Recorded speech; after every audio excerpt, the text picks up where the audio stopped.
Buenas tardes, mi nombre es Carmen Pastor, directora académica del Instituto Cervantes, y les doy la bienvenida a este coloquio. El Instituto Cervantes puso en marcha en 2017 las Tribunas del Hispanismo, una serie de coloquios con reputados hispanistas internacionales. Los objetivos de la Tribuna del Hispanismo son principalmente dos. Por una parte, dar a conocer la historia, los nombres y las especificidades de los estudios hispánicos en diferentes países y zonas geográficas. Y por otra parte, rendir homenaje a los estudiosos de las culturas hispánicas. En forma de mesa redonda o coloquio, se celebra regularmente y se emite por el canal de YouTube del Instituto Cervantes, donde podrán encontrar las 11 tribunas del hispanismo realizadas hasta hoy y dedicadas al hispanismo británico, francés, italiano, judeo-español, polaco, alemán, portugués, marroquí, irlandés, senegalés y holandés. Es un gran placer sumar hoy a esta eminente lista la tribuna del hispanismo ruso y contar con la participación de 3 reputadas hispanistas, las doctoras Svetlana Piskunova, Lilia Vasilieva Moishenko y Natalia Karitonova, que estarán moderadas en este coloquio por el director del Instituto Cervantes, Juan Carlos Vidal. Muchísimas gracias a las 3 por aceptar la invitación del Instituto Cervantes y muchas gracias por esta larga y fructífera trayectoria en los estudios hispánicos. Muchas gracias.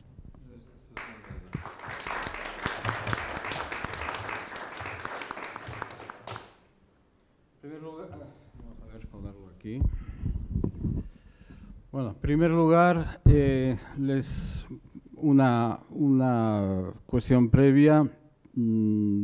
Si es posible que permanezcan durante todo el acto con las mascarillas puestas.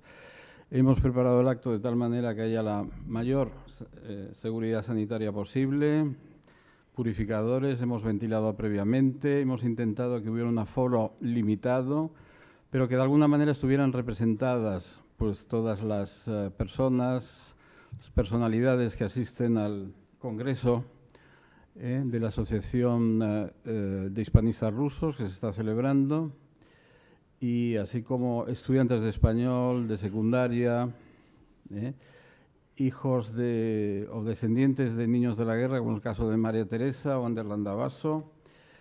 Y bueno, de alguna manera creo que hemos conseguido el quórum y el aforo que todos, dadas las circunstancias, queríamos o al menos considerábamos como prudente. Sin más, dar las gracias a estas 3 hispanistas, a Svetlana Piskunova, a Lilia por tantas cosas, Lilia Moishenko, y a Natalia Karitonova, sí, porque es que dice que la españoliza el apellido, en español es Karitonova o quiere que le llamen como... Le llamen Natalia Karitonova, en ruso es Karitonova, entonces, en fin, esas cosas, ¿no? Y agradecer también la presencia de ilustres académicos como Darío Villanueva, que fue presidente de la Real Academia Española de la Lengua, como Guillermo Rojo, compañeros y jefas del Instituto Cervantes. Son las mejores jefas que he tenido y realmente es un placer, y lo estamos pasando bien. Vamos a ver... Yo teóricamente soy el moderador, pero lo que me guía sobremanera es sobre todo la curiosidad. Yo llevo poco tiempo en Rusia, es mi segunda estadía aquí. Primero fue entre 2002 y 2004, no me enteré mucho porque había prácticamente que montar el centro. Y ahora es la segunda etapa de mi dirección de Moscú. Y hay algunas preguntas que hago. Por lo tanto, no puedo considerarme una persona que sepa, sino que quiere salir de esta reunión sabiendo un poquito más. Por lo tanto, voy a plantear una serie de cuestiones que creo que son de mi interés, o por lo menos adivino que son de mi interés, pero considero que pueden interesar a más personas. Y de alguna manera el trabajo que cuando diseñamos con la sede central de Madrid esta tribuna, pensamos en una posibilidad que es de alguna manera la que se plasma aquí hoy, ¿no? 3 generaciones diferentes de hispanistas, 3 generaciones distintas que quizás respondan de algún modo a 3 edades diferentes de los estudios de español y del hispanismo en Rusia, la inmediata posguerra, que es el caso de Svetlana Piskunova, un poco más adelantado, ¿no? La época de finales de Khrushchev, principios de Brezhnev, ¿no? Cuando empezás a estudiar Lilia, etcétera, que es cuando ya los estudios de español tienen un tinte más académico y están más regularizados. En el año 62 me parece que son los primeros colegios en secundaria, colegios que ahora están dentro del programa de la asesoría, la agregaduría lingüística de la Embajada de España. Se fundan los estudios de español en el Miguel de Cervantes, Rosalía de Castro, Pablo Neruda, etcétera. 4 colegios o 5 liceos en principio. Previamente se habían iniciado no solamente cátedras de filología, sino también cátedras de estudios especializados de español en muchas universidades técnicas y, por lo tanto, pasa de la educación superior a lo que es la educación secundaria. Y la tercera persona, Natalia Karitonova, lo he dicho bien, que realiza su labor de hispanista en otro ámbito. Si Svetlana Piskunova pues era en el ámbito de los estudios literarios y de la literatura comparada, y Lilia lo realizaba en el ámbito, y lo realiza en el ámbito de los estudios lingüísticos y en la propia gestión del legado y de la actividad de los hispanistas, Natalia Karitonova se ha centrado en los estudios históricos, en un entrecruzamiento en el cual podríamos considerar los estudios históricos antropológicos también hasta cierto punto, la construcción de la identidad del exilio republicano español. Es un libro muy interesante, desde el punto de vista antropológico también, o sea, cómo se integran los exiliados republicanos en la sociedad soviética de la época y sus descendientes, cuáles son las instituciones, cuáles son los pactos entre el Partido Comunista de España y las autoridades soviéticas de la época, y también los estudios políticos, ¿no? Breve o muy breve currículum. Svetlana Piskunova es catedrática emérita de literatura de la Universidad Estatal Lomonosov de Moscú y traductora. Pertenece al grupo de la Universidad de Navarra y grupo de investigación del siglo de oro Griso. Ha participado en las ediciones críticas del Quijote coordinadas por Francisco Rico, ha traducido al ruso El Lazarillo y también literatura contemporánea, El hereje de Miguel Delibes. Yo creo que también una de las primeras traducciones de Delibes también era tuya, ¿o no? No. ¿Es la única traducción de Delibes que he realizado, El hereje? Sí. Vale, perfecto. Ha publicado un volumen sobre el libro del Lazarillo de Tormes y también ha centrado su atención a la figura de Galdós y la literatura española del XIX, que es un escritor español que no ha terminado de calar en Rusia, ¿no? La recepción es limitada realmente. En el campo también como teórica de la retórica, de la literatura comparada, etc. Lilia Moisenko se ha especializado en el campo de la lingüística y es directora del Centro de Lengua y Cultura Española Sergei Goncharenko, que fue un gran hispanista, realmente un hombre multitareas, un ejército de un solo hombre, hizo absolutamente de todo, tradujo todo, realizó manuales, fue un profesor que creó una playa de discípulos destacados en la Universidad Lingüística y también teórico de la poesía española desde el punto de vista de la rima, de la prosodia, etcétera, etcétera, y es una de las grandes figuras del hispanismo ruso. Tiene contribuciones importantes, una de ellas el idioma español como instrumento de creación de un espacio educativo transnacional. Es miembro del Consejo de Redacción de la revista HTTP de la Universidad de Cádiz, que tiene una colaboración muy estrecha y dinámica con la Universidad Lingüística de Moscú. Y Natalia Karitonova, con la cual pues, he tenido el placer de conocerla hoy. Filología, ha estudiado licenciada en Filología por la Universidad Estatal de Humanidades de Rusia y doctora en Filología Hispánica por la Universitat Autónoma de Barcelona y actualmente es investigadora del Instituto de Literatura Mundial Máximo Gorki de la Academia de Ciencias Rusas, entre otras muchas cosas. Es investigador del Grupo de Estudios del Exilio Literario Hexel de la Universidad Autónoma de Barcelona y del proyecto Métodos de Propaganda Activa en la Guerra Civil.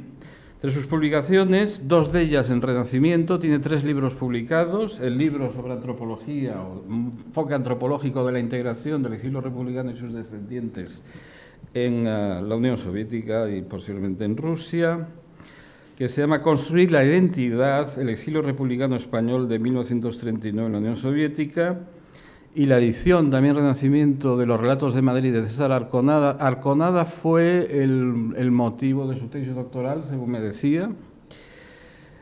Y un último libro muy recientemente aparecido, dedicado a la Guerra Civil Española, sobre la repercusión de la Guerra Civil Española en la URSS, escena y literatura. Y me comentaba ella, la Guerra Civil Española es, de manera muy clara, el segundo gran mito romántico de España en la historia, en la larga historia de Rusia, Unión Soviética y de nuevo Rusia. El primero son los mitos románticos del Quijote, de la España del Sur, de los clásicos españoles, etcétera, y que forma parte de la cultura nacional. Esto es uno de los rasgos distintivos de la recepción de la cultura española en Rusia. El segundo es, indudablemente, la Guerra Civil. Pero me comentaba Natalia Kharitonova que el teatro español, o la escena española, que tiene una gran fuerza y pujanza con motivo de la Guerra Civil, no es ni el agitprop, ¿no?, ni las obras de compromiso político, son los clásicos españoles. Es Tirso, es Lope de Vega, que es otro de los rasgos distintivos del hispanismo ruso, que es la vigencia de los clásicos españoles, algo que viene de lejos y que de alguna manera quizá pudiera ser tema de nuestras o de vuestras conversaciones, pero yo me voy a callar ya, el porqué. Es decir, es algo que depende de unos mitos primigenios, es algo que se ha incorporado de manera material a la propia cultura nacional. Es un tema realmente interesante. Y poco más. Es decir, vamos, por lo tanto, a tratar en primer lugar, para situarnos en el contexto de estas 3 edades y de esas 3 disciplinas tratadas por estas 3 grandes hispanistas, que cada una se refiera el porqué de la vocación de hispanista en el contexto de su tiempo y en el contexto histórico en el cual hicieron la elección. Yo creo que Svetlana Piskunova me dijo que empezáramos por diferentes rangos de generación. En realidad no son 3 generaciones, son 2 y cuarto, una cosa de estas, ¿no? ¿Quieres que empiece Kharitonova, después Lilia y tú por último, o quieres empezar tú? Sí, en mi caso es un caso del tiempo tan lejano, sí. Casi 60 años atrás. O sea, ¿quieres que empiece Natalia? Todo ha cambiado, no hay ni este país, ni el mito romántico de la Revolución Cubana, que habían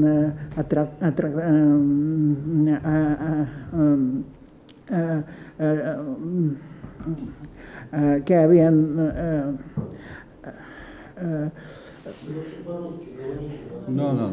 Сейчас, un momento, ha traído tantos jóvenes en la Rusia, en la URSS de los años 60, y por eso vivimos en el país que tenía ningunos contactos con España, con la España de Franco. Vivimos, para nosotros España era un país cerrado, para muchos años, y aprendimos la literatura y la lengua española del mismo modo que si hubiéramos aprendido la lengua latina, la lengua griega, las lenguas de los pueblos europeos de los años, de los siglos antiguos. Por eso creo que el destino de mi generación está dividido en dos partes. Una parte pasada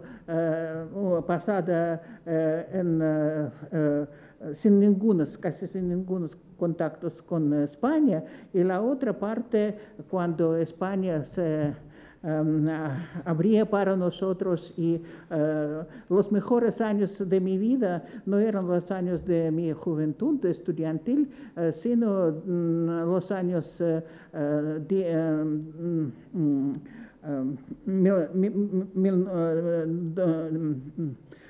novenos,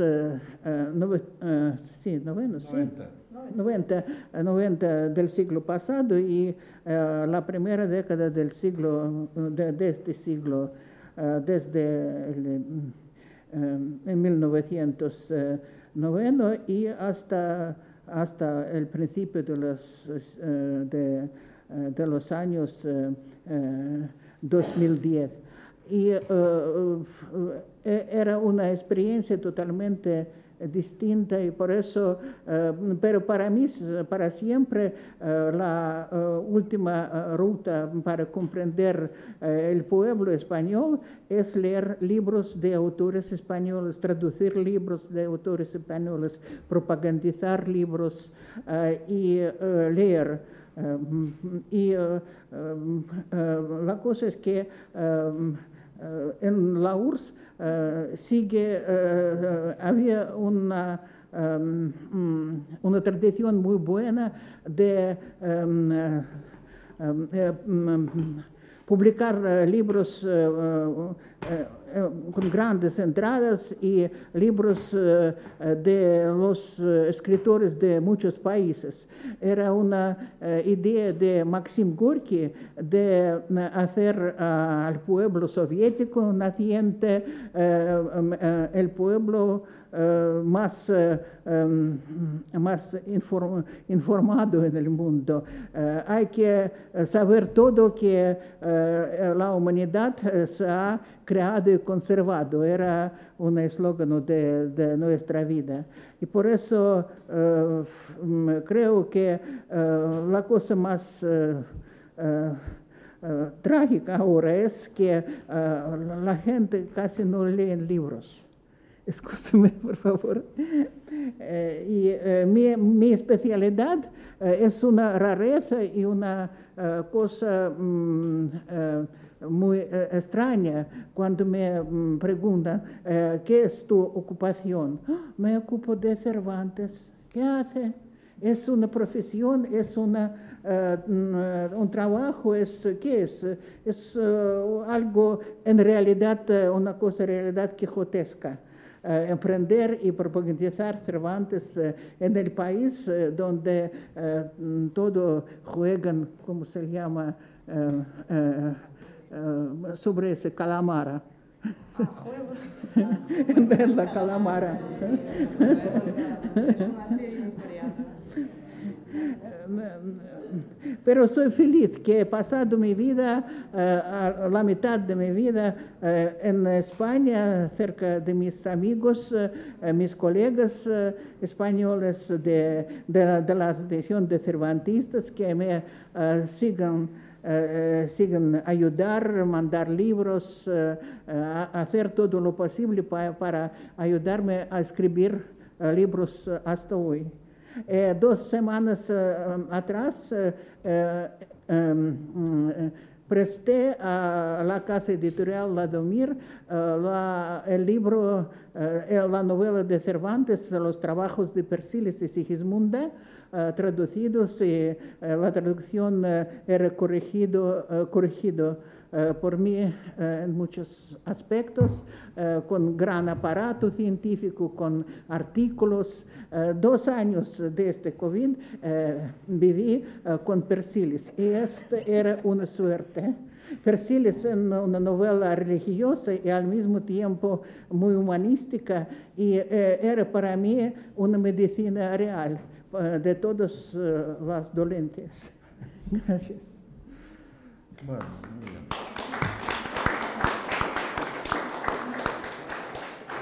Liliana, venga, te puedes quitar la máscara, ¿eh? Sí, gracias. Gracias. Bueno, gracias, Juan Carlos. Si bajas el... ¿sí? No se oye nada. ¿Y cómo yo? Bajas un poco... No, vamos a ver. Ahí. ¿Está funcionando? Sí. ¿Sí? Sí. Yo ¿Se creo oye? que sí. ¿Se escucha? Sí. Bien.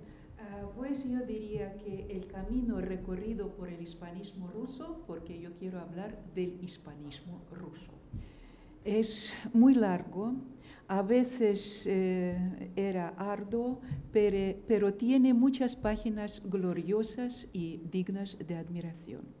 El gran hispanista ruso que Juan Carlos lo ha... Un poco más alto.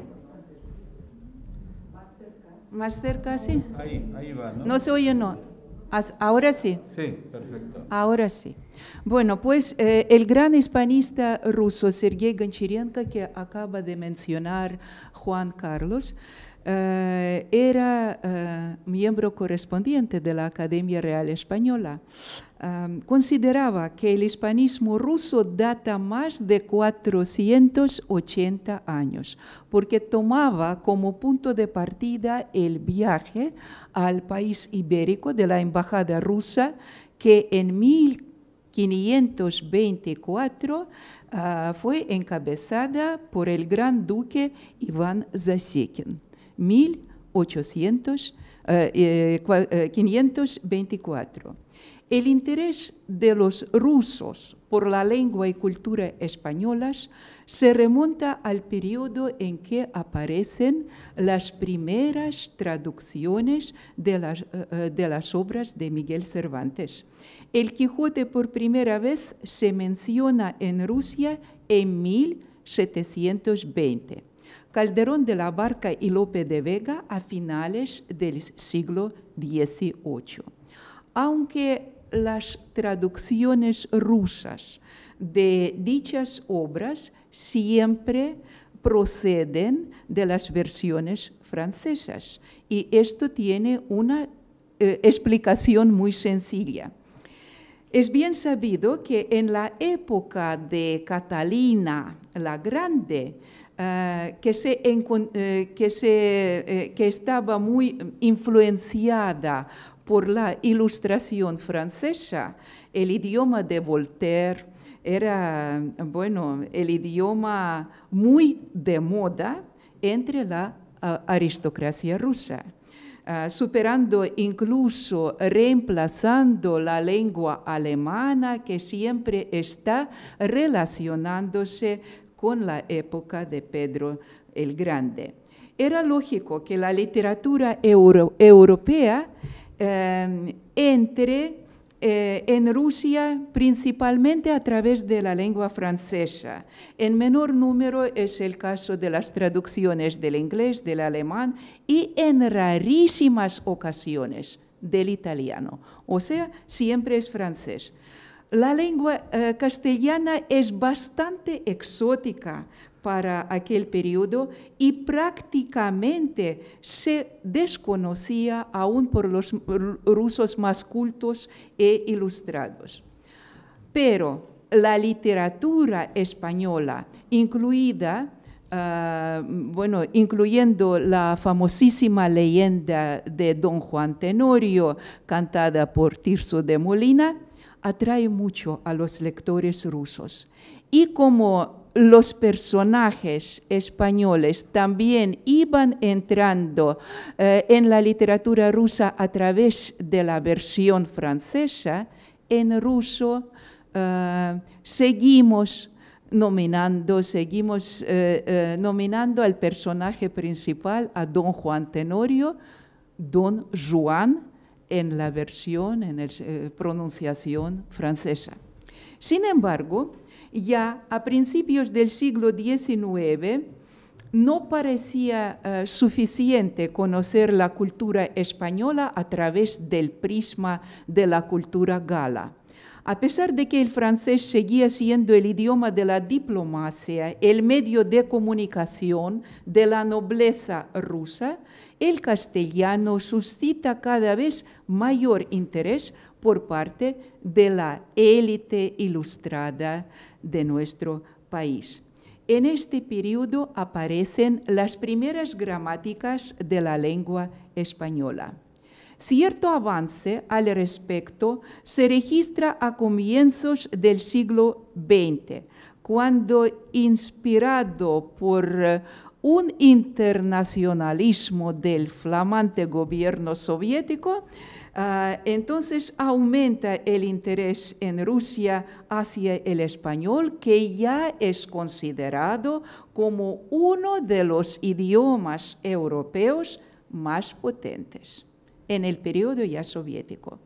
En el año 1930 aparece el primer diccionario español-ruso por el por el académico catedrático Keilin. Bueno, hay que decir que pero era posterior, el primer diccionario el año 1930, que fue reimpreso en reiteradas ocasiones.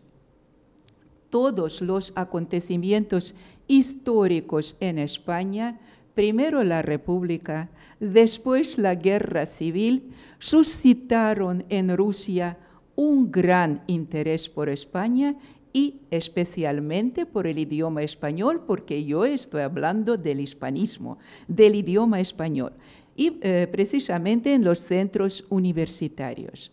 La Universidad Estatal de Leningrado, antigua y actual la Universidad Estatal de San Petersburgo, formó uno de los primeros grupos de intérpretes sobre la base de la lengua francesa, que a partir de febrero de 1938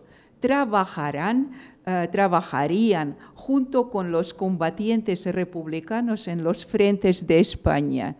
Eran un total de 204 intérpretes.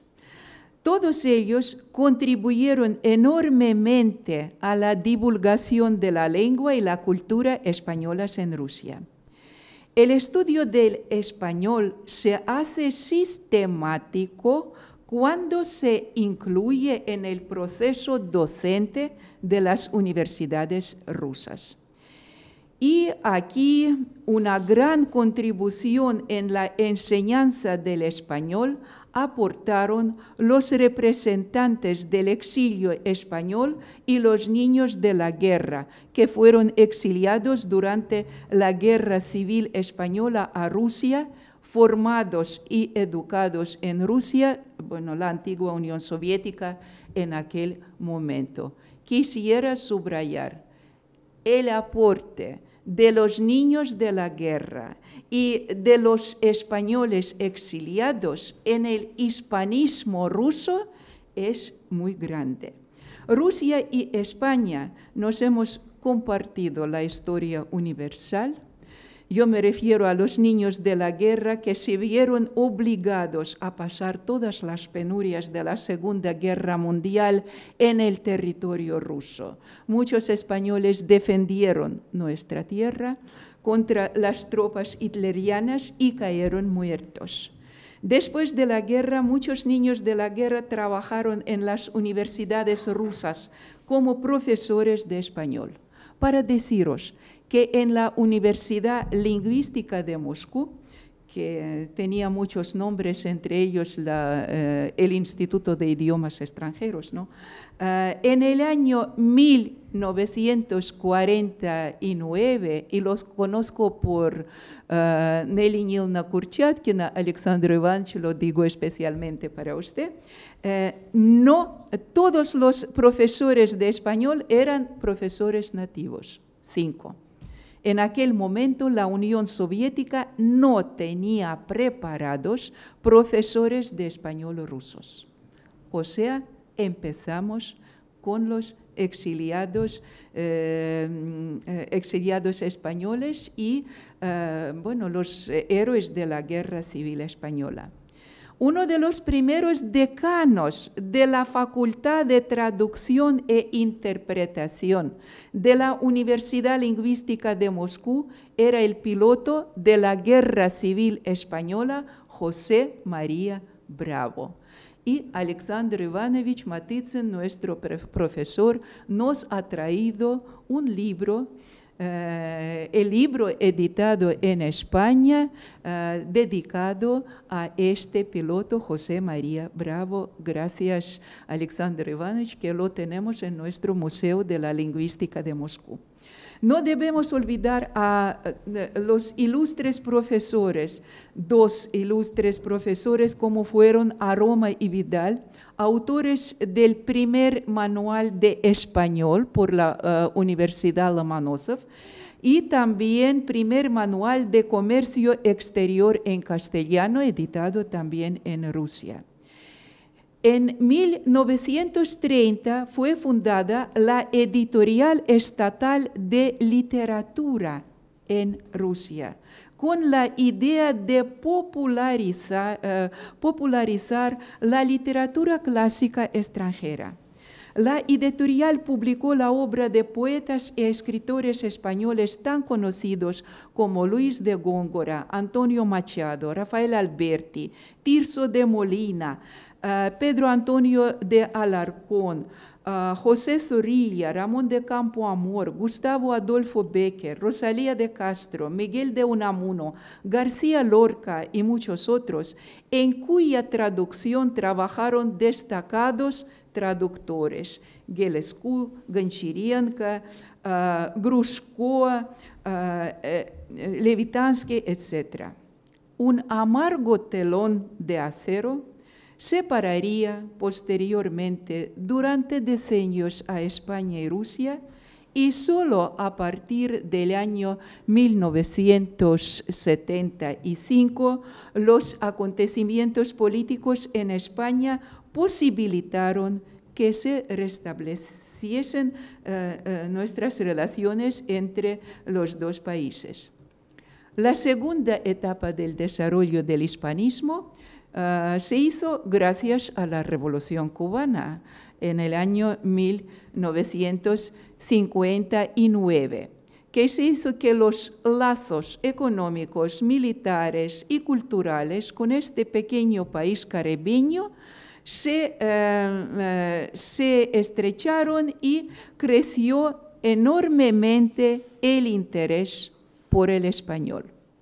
En aquel momento se necesitaban muchos intérpretes y traductores que aumentaron también el interés del público en general por la lengua española, que alcanzó mucho más centros educativos y llegó a las universidades de Nizhny Novgorod, Voronezh, Irkutsk, Siberia, Pyatigorsk, etc. Hecho por la Unión Soviética en los años 60-70. El prestigio del español siguió aumentando en la URSS gracias a ciertos eventos políticos como fueron la llegada al poder de Salvador Allende en Chile y la revolución sandinista en Nicaragua. Los cambios acontecidos en las últimas décadas y muy especialmente en los últimos años también son realmente dignos de mención. Y es que el español, de la lengua revolucionaria, de la lengua con matiz político en la Unión Soviética, se convierte en la lengua, en primer lugar, de cultura, de turismo e incluso de inmuebles.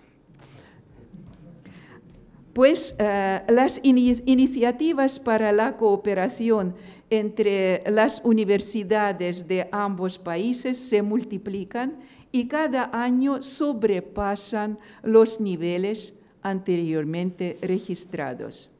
Ahora los estudios de español en diferentes centros universitarios y académicos rusos van desde la lingüística, la traducción, la literatura, filosofía, sociología, historia, artes, hasta las lenguas especializadas, el español de la economía, derecho, medicina, etc. ferrocarriles y autopistas, donde tenemos muchos convenios con España. Ahora son 73 universidades donde se imparta la lengua española. Y el número de escuelas con español en todo el país debe aproximarse a 270, con un número total de profesores para las enseñanzas medias estimados de 600 maestros en el conjunto de la Federación. Y aquí agradezco a la agregaduría de la educación de la Embajada de España y personalmente a Javier Torres y a Aurelio, que ya está trabajando en Madrid, por la información que nos ayudan a reunir sobre la enseñanza de español en Rusia. Muchas gracias.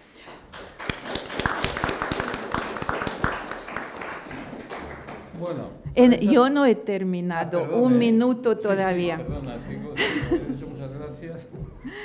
En el sistema no universitario ruso, la cantidad de alumnos se aproxima más o menos a los 40.000 alumnos. Y nuestro orgullo son las Olimpiadas Nacionales de Español, que se realizan a partir del año 2015.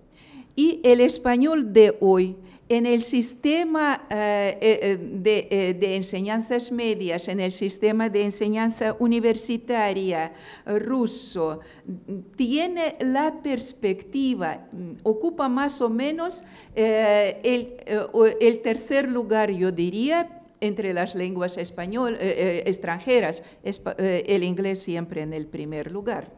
No podemos hacer aquí nada, pero tiene toda la perspectiva de convertirse en la segunda lengua extranjera en el sistema de enseñanza ruso. Por lo menos para eso trabajamos.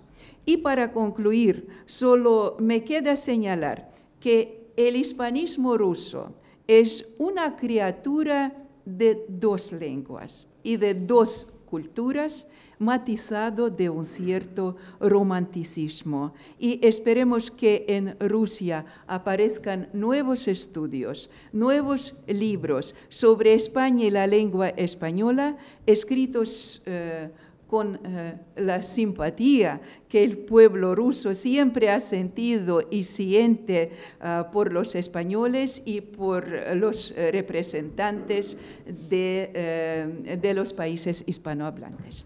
Gracias.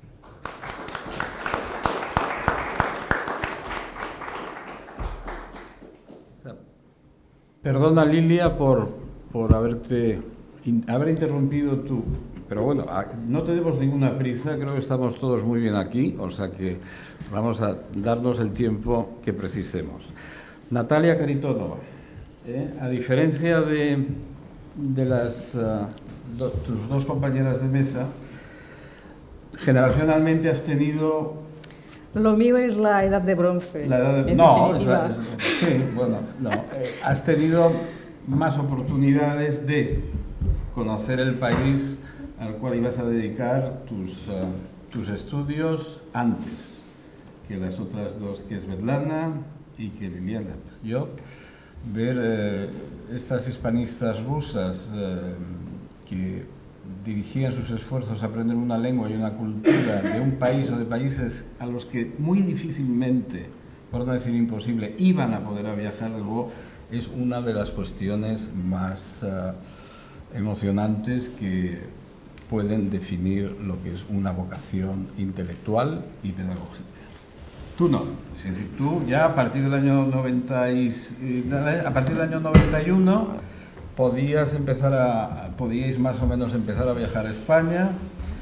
Tu primer viaje, me contabas, era en el año 1997, en el año 98 tienes una beca, a partir de ahí ya estás entre Barcelona y Rusia, digamos que, y puedes seguir haciéndolo, ¿no? Y ha evolucionado también mucho el papel de la lengua, que es sobre todo un papel de comunicación social y de conocimiento cultural, ya con la posibilidad de viajar al país de origen de la lengua o a los países de origen de la lengua. Y yo, viendo tu ejemplo y tu obra, me niego a pensar que la lengua española sea sobre todo una lengua de turismo y una lengua residencial, ¿no? También hay aspectos importantes de la investigación histórica y hay aspectos importantes de la cultura española. Y está muy bien además que sea una lengua de comunicación turística y una lengua que facilita la posibilidad de acceder residencialmente a una segunda vivienda en España y que lo siga haciendo durante muchísimos años. Pero también decir que el turismo ruso es también muy peculiar, ¿no? Los rusos hacen mucho turismo cultural, crean instituciones culturales que contribuyen al diálogo bilateral, etc.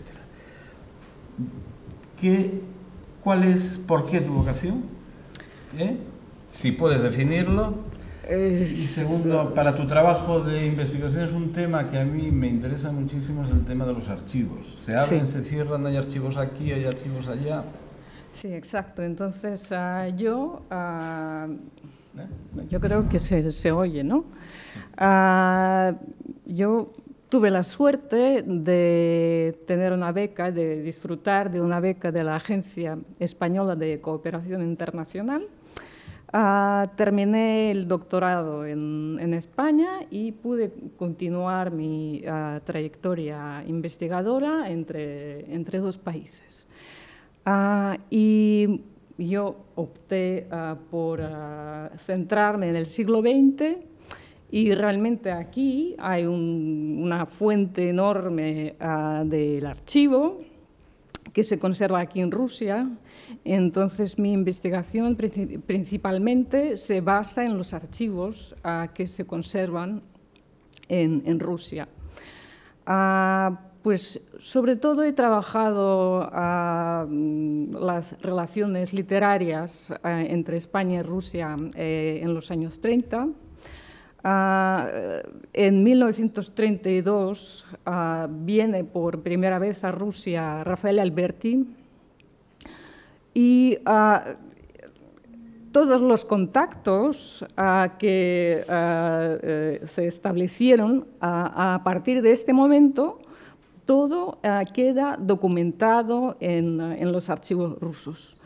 Hay mucho más, quiero decir, la interacción con España arranca en estos años, pero es que realmente tenemos los fondos que permiten documentar la relación tanto literaria como editorial entre España y otros países del habla hispana, América Latina, porque realmente los españoles que se exiliaron en los países de América Latina siguen en contacto con la Unión Soviética. Entonces surgen nuevos proyectos, surgen proyectos de traducciones. María Teresa León, por ejemplo, prepara prólogos para las ediciones de los clásicos españoles que se traducen y se publican en la Unión Soviética. Pues, en fin, es una fuente que todavía está por investigar. Es que todavía hay muchas cosas que surgen. Y luego es que, claro, los archivos rusos, tengo que decirlo, son de acceso difícil. No es lo mismo que ir a un archivo en España, porque las dificultades surgen en muchos niveles, tanto en los niveles prácticos, porque, por ejemplo, no sé, recuerdo que en España puedes pedir, no sé, un legajo, te lo traen bastante rápido. Aquí pueden pasar semanas. Los precios de fotocopias, las facilidades de, por ejemplo, de usar un escáner, y además no es un problema de financiación. Es un problema de mentalidad que aquí, digamos, la mentalidad de un archivo es conservarlo, guardarlo. Entonces, muchas veces hay que tener contactos para acceder a un documento o consultar algunos fondos. Por ejemplo, yo tengo algunos planes de investigación relacionados con la primera puesta en escena de Fuente Ovejuna en el Teatro Mali, uno de los teatros más importantes de este país. Pues todavía no sé cómo voy a hacerlo, porque realmente no es fácil, no es que puedo ir directamente y decir, señores, es que trabajo sobre el tema tal y quisiera consultar estos archivos. Pues no, hay que buscar vías, contactos, etc. O sea, la investigación de archivo es complicada. Lo que pasa es que sí, cuando empiezas a reunir documentos de varios archivos de España y de Rusia, como es el caso, por ejemplo, de Alberti, sobre quien trabajo mucho, es que realmente empiezan a surgir unos trabajos interesantes. No lo digo por mí, sino lo digo por el material que contienen estos documentos. Muchísimas gracias. Yo creo que han salido de una manera, pues, un poco como o por lo menos han sido simplemente sugeridos algunos temas. Y quiero decir que mi papel aquí es más preguntarme, ¿no? O sacar a colación lo que es mi curiosidad sobre algunas cosas. Pero yo creo que el hispanismo ruso tiene algunos elementos que le dan muchísima personalidad y que yo no he encontrado en el hispanismo de otros países, ¿no? O sea, de acuerdo que durante muchísimos años, en la época soviética, el español pues, fue un instrumento que formaba parte de la estrategia de internacionalización del sistema comunista. Esto es más evidente en unas décadas que en otras, luego ya hacia los años 70 se sedimenta más y también tiene una dimensión académica importante, de acuerdo que hay una serie de mitos románticos que actúan y coadyuvan y que al final todo converge de una manera u otra, ¿no? Los escolares rusos siguen leyendo el Quijote, Yo creo que es el país que más Quijote se ha leído, con enormes diferencias. Forma parte de la... Yo, Svetlana, en fin, yo creo que es una suerte haber podido dedicar tu vida a Cervantes en este país que ha leído a Quijote, que ha tenido, donde se ha hecho quizás la mejor versión cinematográfica del Quijote, que es el Quijote de Kosinski, con decorados de Alberto Sánchez, el taller del nieto con los archivos rescatados. Recientemente hemos ido a visitarlo hoy a su casa de Alberto Sánchez Gayabura y fue realmente emocionante, pero bueno, también aquí cada uno ha habido también el Quijote revolucionario de la obra de teatro de Lunacharsky, que luego se llevó al cine, es decir, la mayoría de los rusos son Sanchos. Bueno, y uno de los rasgos realmente distintivos por donde parece que la labor de los hispanistas, más allá del contexto político, se escapa, es el cultivo de los clásicos. Es un rasgo curioso.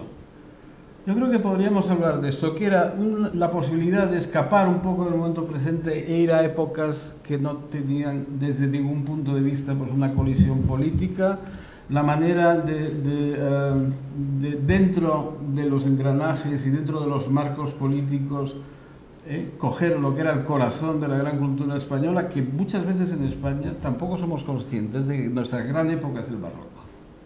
Y sin embargo aquí sigue habiendo una enorme cantidad de traducciones de los autores del barroco español. El año pasado presentamos 3. Antes de la pandemia, luego ya no se pudo. Esta es una de las líneas que se escapan de todos ese intento de hacer cualquier tipo de categorización. Y otra que es muy curiosa es la traducción de obras contemporáneas.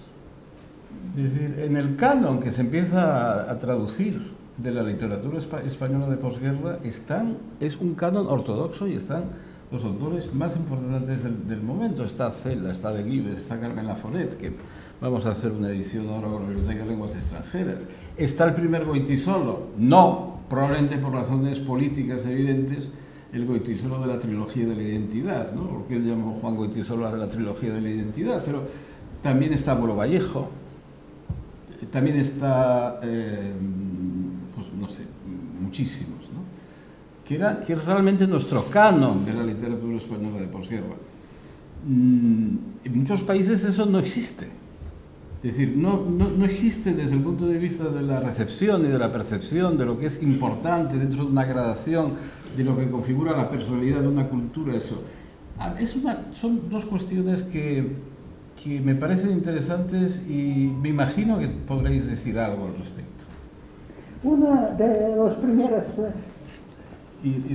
las primeras publicaciones mías literarias era dedicado a las señas de identidad, editados en 1993. Era un gran prólogo con un análisis especial y todo eso. Y además, después también escribí mucho sobre Juan Goytisolo, a pesar de mis ocupaciones permanentes de Cervantes. Sí, y hay que recordar el nombre de Inar Tashesovna Terterian, una maestra mía mayor que también era un miembro de honor de la Academia Real de España y era una conocedora perfecta de toda la literatura española contemporánea. Cuando venía a su casa, siempre la encontraba sobre la sofá con un libro nuevo de algún escritor español. Y sus libros sobre la novela española de los años 60 y otras investigaciones quedan muy valiosos para el futuro del hispanismo ruso, porque ahora en Rusia no hay tan gente que cada día lea obras de escritores contemporáneos como Ina, no hay. Porque hay que trabajar, hay que dar clases del español, hay que hacer algunos proyectos y todo eso. Pero lo mismo podríamos decir de la recepción del boom latinoamericano. Esto se escapaba de alguna manera del... El realismo mágico no tenía nada que ver con... y luego Borges también. Borges ha sido un autor muy traducido y muy popular en... Sí. Bueno, es que realmente, tal como ha dicho antes la profesora Piskunova, aquí en la Unión Soviética y bueno, actualmente en Rusia, que ha heredado las políticas editoriales, existía el concepto de la literatura mundial. Y yo tengo el honor de trabajar en el Instituto de Literatura Mundial, pues que es el mismo proyecto.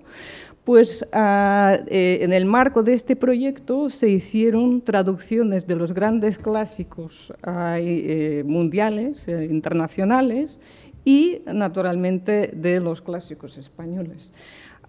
Y hay que reconocer también la labor de la editorial художественная литература. Sí, había pensado sobre eso. La casa editorial художественная литература. La casa editorial literatura de ficción. Es una traducción de francés Bellettre, художественная literatura. En la época del Renacimiento era la poesía, porque la poesía era la prosa, el teatro y todo eso. La poesía, художественная literatura, Bellettre. Exacto. Y editaron muchísimos libros de autores españoles.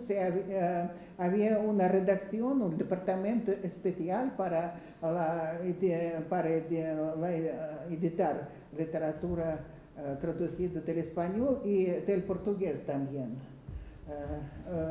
Y muy valiosos. Este libro de Juan Goytisolo, era traducido, editado por художественная literatura, y Artashesovna había recomendado a mí para escribir este prólogo, porque sin su ayuda, sin su protección, no hubiera podido recibir este regalo, escribir sobre Goytisolo. Sí, en cuanto a la promoción de la literatura latinoamericana, también pues yo creo que es importante. Una descubridora. Sí, también hay que mencionar los nombres de Vera Kuteyshikova y Lev Stalbov y su mujer, la traductora de 100 años de soledad, una traducción perfecta. Sí, la cosa es que en la URSS, perdóname, pagaron a los traductores de la literatura художественная, de la poesía, muy buenos dineros. Y al traducir una novela de la Edad Media, un traductor podía vivir 2 o 3 años con su familia. Y ahora no pagan casi nada, solo por algunos bestsellers de este año, de algún escritor americano de este tipo, y la literatura real es muy difícil publicarla y editar y traducir. Excúsame, es un problema. Sí, pero también la Unión de Escritores hacía una muy buena labor para traer a los escritores que eran publicados, que aquí vinieran a consumir los derechos de autor que le correspondían. De alguna manera sí había algún tipo de tránsito, ¿no? De vez en cuando aparecía gente, los traductores tenían... Y estamos hablando de personas que no eran ya estrictamente compañeros de viaje ni poetas comunistas. De todas maneras, Goytisolo se publicó solamente Señas de Identidad. Los otros 2 títulos de la trilogía no se han publicado.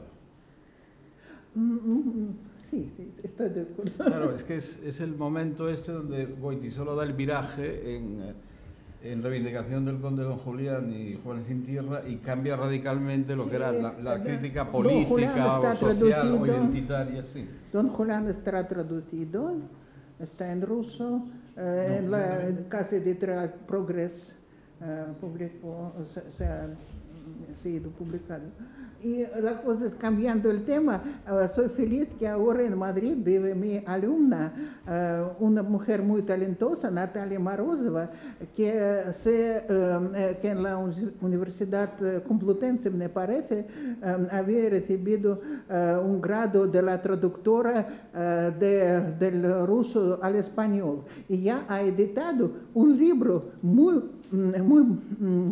bonito, perfecto, que se llama Kashtanka, la novela de Chekhov.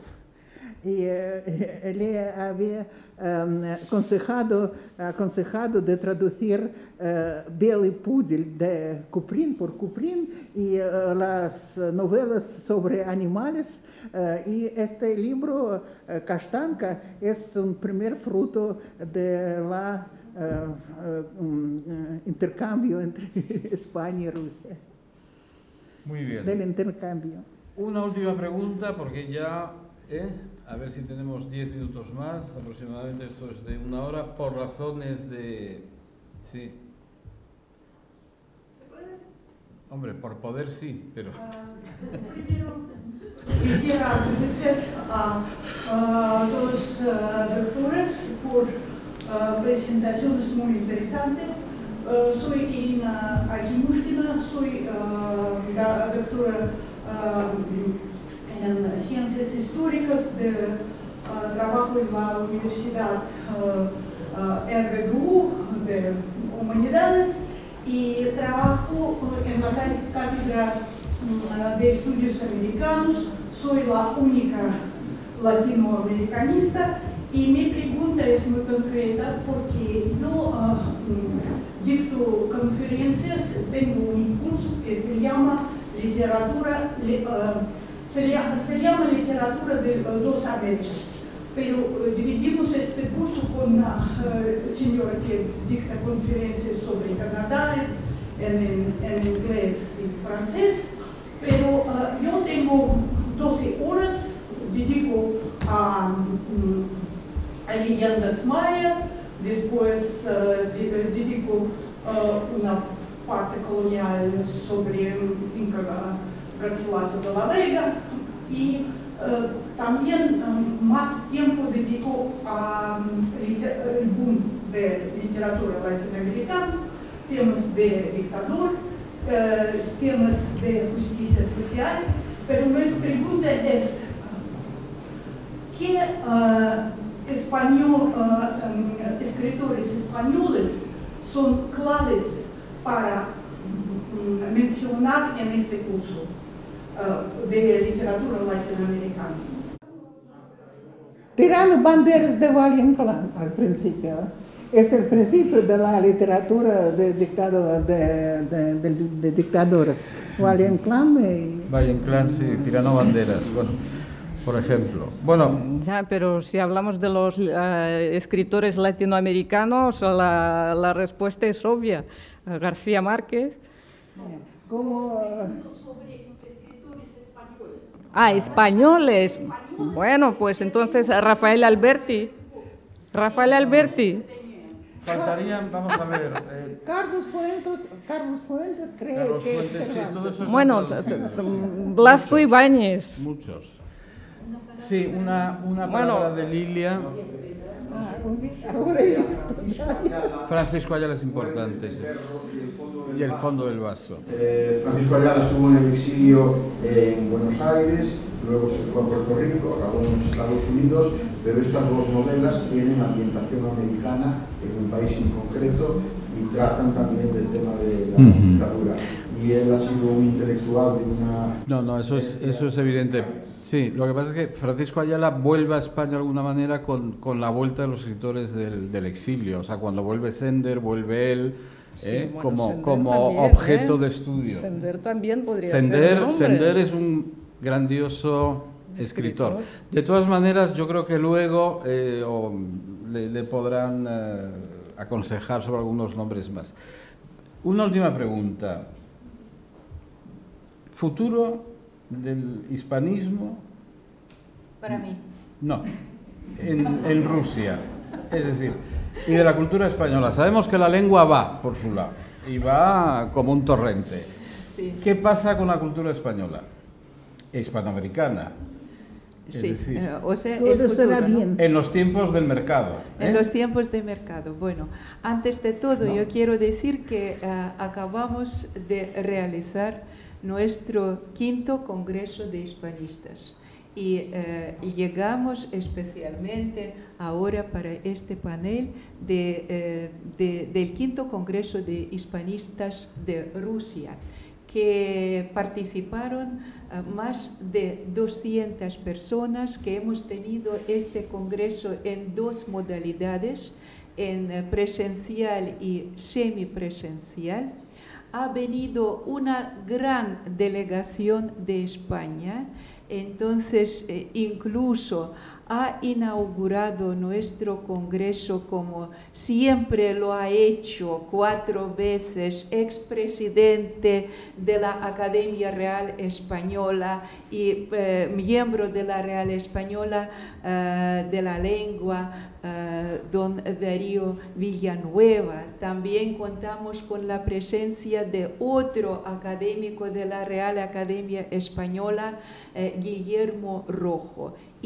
Imaginaos el nivel del hispanismo ruso, porque la verdad, yo muy contenta y los hispanistas rusos muy contentos por tener vosotros, por participar en nuestro congreso.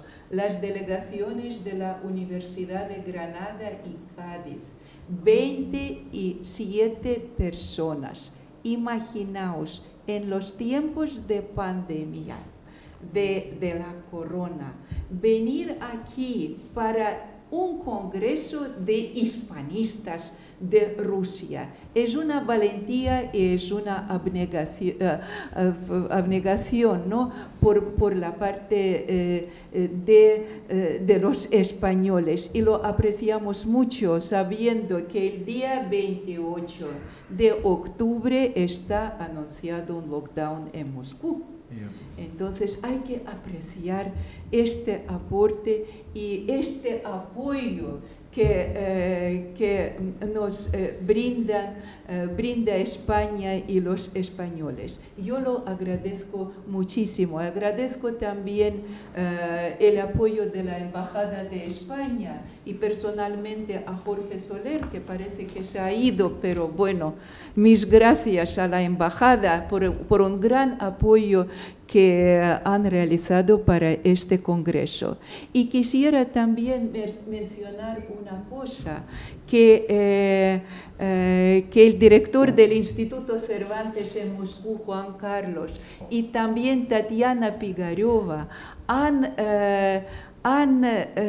hecho práctica una idea muy bonita de escribir un libro de hallazgos científicos de los científicos rusos.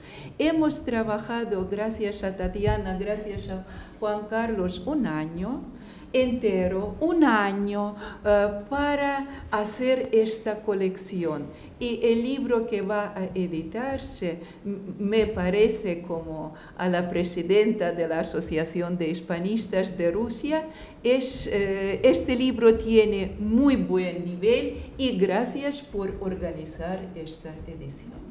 Bueno, pues... no lo pongáis. Bueno, entonces voy a formular otra vez la pregunta, es decir, el futuro de la cultura española después del Congreso de Hispanistas. Vale. Sí. Bueno, pues...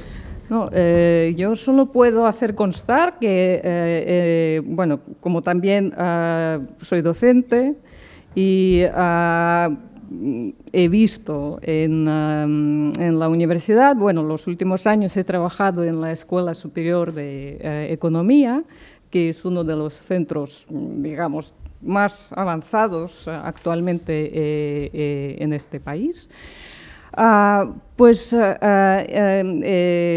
universidad apuesta por los estudios transversales y hay muchos cursos abiertos para el público general. Y lo he visto porque he tenido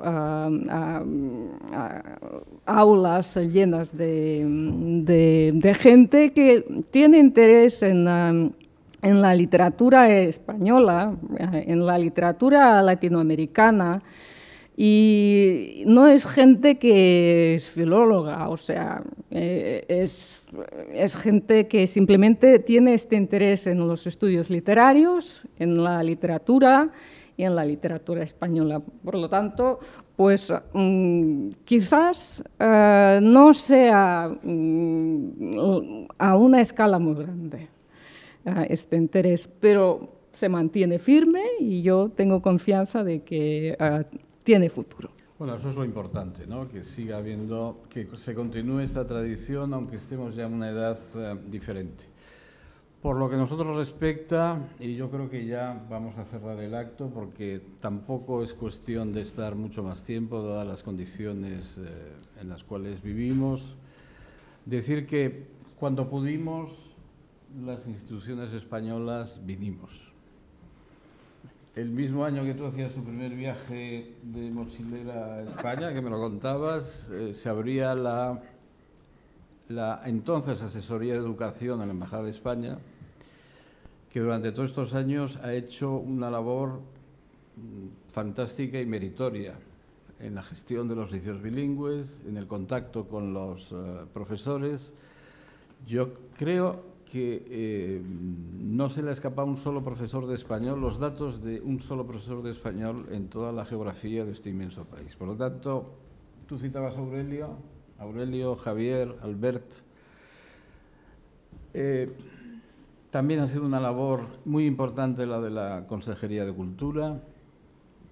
yo creo que en la medida de nuestras posibilidades hemos intentado todos también que estos hijos de España que estuvimos tanto tiempo sin tener contacto, que ni nosotros podíamos estar con ellos, y Ander lo sabe, y lo sabe también María Teresa, ni ellos podían durante muchos años volver a España y tenían que encontrarse con sus familiares en un hotel de la frontera, pues también nos hemos reencontrado con ellos.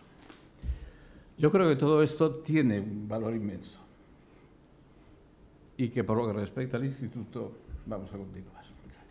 Gracias. Gracias.